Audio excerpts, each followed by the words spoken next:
కుబేరుడికి అంత ధనం ఎలా వచ్చిందో తెలుసా? కుబేరుడు ముందు జన్మలో గుణనిధి అనే బ్రాహ్మణుడు. తన చెడు అలవాట్లను గమనించిన తన తండ్రి ఇంటి నుండి బయటికి పంపివేస్తాడు. 2 రోజులు తిండి లేక ఆకలితో తిరిగిన ఒక చెట్టు కింద కూర్చొని ఉంటాడు. ఒక శివాలయంలో శివుని భక్తులు ప్రసాదం పెడుతుండగా ఆ ప్రసాదాన్ని దొంగిలించి తినాలనుకుంటాడు. ఆ శివాలయంలో తన చేయి తగిలి దీపం కొండెక్కుతుంది. ఆ దీపంను తన బట్టల నుండి ఒక ముక్కని తీసి దీపం వెలిగిస్తాడు.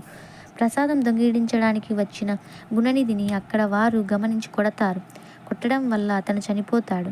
యమలోకంకి తీసుకెళ్ళడానికి యమభటులు వస్తే 2 రోజులు ఉపవాసం ఉండి దీపం వెలిగించిన గుణనిధిని కాపాడి దమనుడు అనే ఒక రాజకుమారుడిగా మళ్ళీ జన్మనిచ్చేలా చేస్తాడు. దమనుడు ఎంతో కఠోర తపస్సు చేయగా తపస్సుని మెచ్చి కుబేర అని నామకరణం చేశారు. తెలుసో తెలియక శివరాత్రి రోజున దీపం వెలిగించడం వల్ల కుబేరుడికి చాలా మంచి ఫలితం దక్కింది. కుబేరుడికి అంత ధనం రావడానికి కారణం ఇదే అని చెప్పవచ్చు.